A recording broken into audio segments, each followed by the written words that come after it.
हमारी भारतीय परंपरा में 3 वर्ण के लोगों को त्रिकाल गायत्री करने का अधिकार दिया। तीनों कालों में परमात्मा के स्मरण का कहा गया। हम ऋषियों की पद्धति के लोग हैं, हम ऋषि कुमार हैं, तो हमारे ऋषियों ने कहा भाई तीनों काल में भगवान का स्मरण करिए, त्रिकाल संध्या करिए, प्रातः काल में संध्या हो, मध्याह्न काल की संध्या जब सूर्य मध्य में आ जाए, और सायंकाल में संध्या।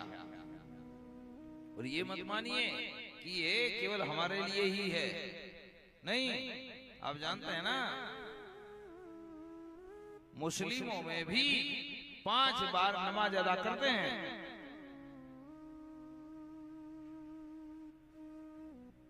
वो भी जिसको मानते होंगे उसको धन्यवाद देते हैं, उसका स्मरण तो करते हैं।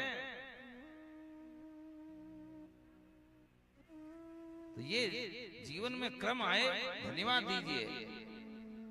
पर लोगों की मति ऐसी विकृत हो गई।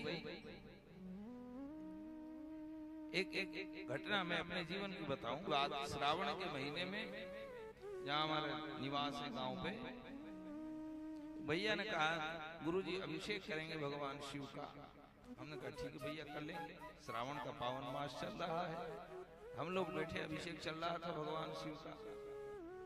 एक व्यक्ति आया, तो उसने कहा, वो जो अभिषेक कर रहे थे भैया उनसे, कह लो अब तुम्हें और कुछ कमी रह गई जो शिव जी का अभिषेक कर रहे हो?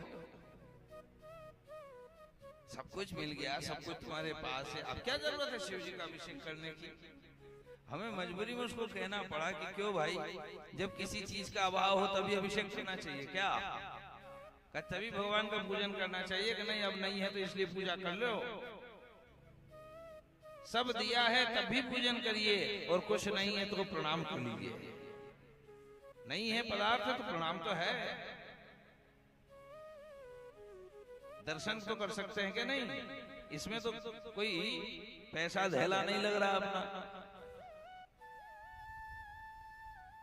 वो भी नहीं हो पा रहा है। जाकर के दर्शन करिए भगवान का। अरे सूरदास जी तो जन्मांध थे, पर नित्य भगवान के मंदिर जाते थे। भगवान के मंदिर में जाते थे, दिखता नहीं था, अंधे थे।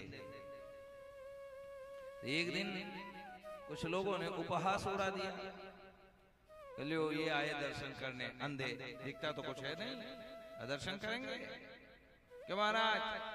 दर्शन आप करोगे, आपको कुछ दिखाई दे रहा है? दिखता तो है नहीं, आंखें हैं नहीं।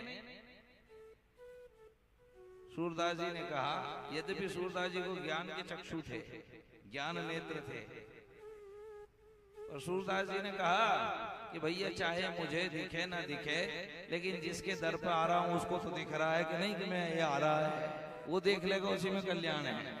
मैं तो इसीलिए आ रहा हूं कि उसकी दृष्टि पड़ जाए। इसलिए भगवान का धन्यवाद करिए, और यज्ञ धन्यवाद कहने का एक माध्यम है, तरीका है। भगवान यज्ञ की रक्षा करते हैं, यज्ञ से प्रभु का अवतरण होता है।